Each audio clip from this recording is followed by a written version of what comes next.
Halo Sobat Ainesia, selamat datang kembali di channel yang selalu membahas kisah, kontroversi, dan misteri yang tersembunyi di balik berita viral tanah air.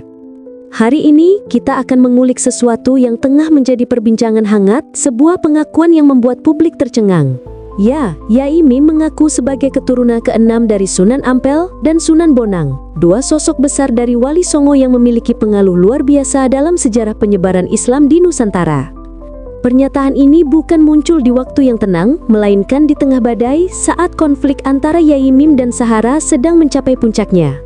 Klaim keturunan ini sontak menarik perhatian, menimbulkan pertanyaan dan memecah opini publik. Sebagian percaya, sebagian ragu, dan sebagian lainnya menilai ini hanyalah strategi untuk mempertahankan kehormatan diri di tengah pusaran kontroversi. Yai Mim atau nama lengkapnya Muhammad Imam Muslimin Mardi dikenal sebagai sosok yang memiliki latar belakang akademis kuat. Ia pernah mencari dosen di Universitas Islam Negeri Malang, dikenal luas di kalangan pesantren, dan sering tampil dalam berbagai diskusi keagamaan. Namun, kini namanya kembali muncul bukan karena karya akademis atau dakwahnya, melainkan karena dua hal besar, yaitu konflik dengan Sahara dan klaim keturunan wali yang ia sampaikan di ruang publik. Dalam salah satu unggahan media sosialnya, Yai Mim menampilkan bagan silsilah keluarga yang ia klaim bersambung hingga ke Sunan Ampel. Ia menyebut bahwa garis keturunan itu merupakan bagian dari warisan spiritual keluarganya dan bahwa dirinya adalah bagian dari Dzurriyyah Wali Songo, keturunan para penyebar Islam di Tanah Jawa. Unggahan itu kemudian viral, dibicarakan di berbagai forum, dibahas di media, dan menjadi bahan diskusi publik. Banyak yang mendukung. Bagi sebagian masyarakat, terutama mereka yang menghormati tradisi pesantren dan keulamaan, klaim seperti ini dianggap sah-sah saja.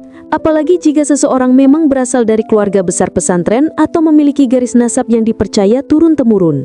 Namun di sisi lain, banyak pula yang skeptis. Mereka menilai untuk mengaku sebagai keturunan Sunan Ampel, sosok besar yang hidup di abad ke-15, tentu harus ada bukti yang bisa diverifikasi. Misalnya dokumen keluarga, arsip pusaka, catatan nasab yang dijaga dari generasi ke generasi, atau pengakuan dari lembaga yang memiliki otoritas genealogis. Sampai saat ini, belum ada bukti tertulis atau penelitian independen yang benar-benar memastikan bahwa Yai Mim merupakan keturunan langsung dari Sunan Ampel. Namun perlu kita pahami juga bahwa tidak semua bukti semacam itu bertahan melewati waktu. Banyak dokumen kuno hilang, hancur, atau tidak terdokumentasi dengan baik. Apalagi di masa lalu ketika tradisi pencatatan masih terbatas. Inilah yang membuat pembahasan soal nasab menjadi rumit dan sensitif. Dalam konteks budaya Jawa, klaim keturunan wali bukan hanya soal garis darah. Lebih dari itu, ini menyangkut identitas spiritual, kehormatan sosial, bahkan posisi moral seseorang di mata masyarakat. Nama besar seperti Sunan Ampel dan Sunan Bonang bukan hanya simbol sejarah. Mereka adalah representasi dari nilai dakwah, kesederhanaan, dan kebijaksanaan. Maka ketika seseorang menyebut dirinya sebagai keturunan mereka, publik otomatis menaruh ekspektasi tinggi. Disinilah letak menariknya. Klaim Yai Mim muncul di tengah konflik panas dengan Sahara, seorang perempuan yang mengaku menjadi korban dalam kasus pelecehan verbal. Pertemuan Sahara dengan Deddy Mulyadi menambah panjang daftar spekulasi, dan nama Yai Mim semakin disorot tajam oleh publik. Sebagian menilai, pengakuan sebagai keturunan wali di masa genting seperti ini bisa jadi bentuk pembelaan, upaya menegaskan martabat dan kehormatan. Namun, sebagian lain justru menilai, klaim itu terlalu berani disampaikan tanpa dasar bukti yang kuat. Lalu, bagaimana sebenarnya hubungan Yai Mim dengan garis keturunan Wali Songo itu? Dalam beberapa pernyataannya, ia menyebut bahwa silsilah keluarganya telah dijaga secara turun-temurun, meskipun tidak semua tertulis secara formal. Ia juga menyebut bahwa banyak ulama dan tokoh di lingkungan pesantren mengetahui asal-usul keluarganya.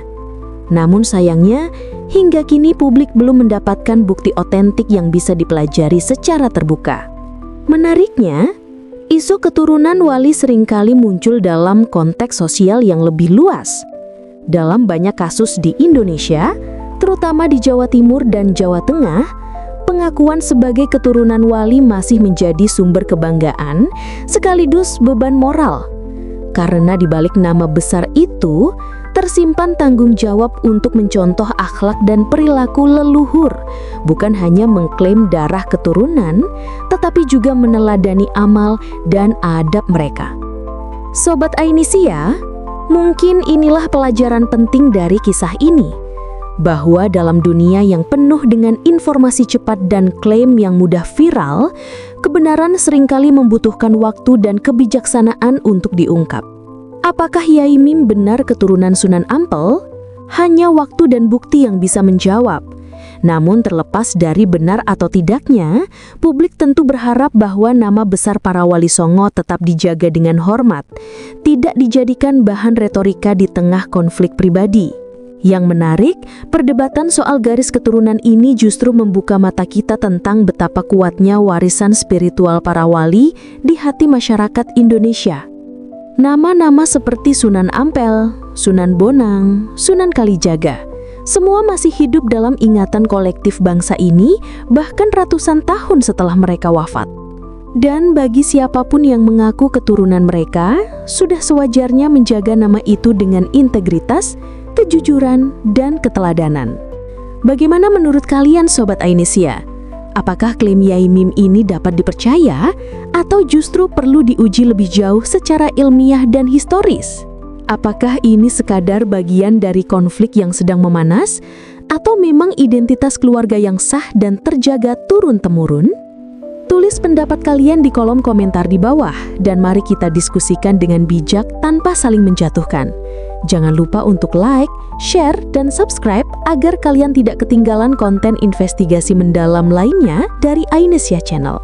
Karena di sini kami bukan sekadar menyajikan berita, kami mengungkap makna di balik kisah.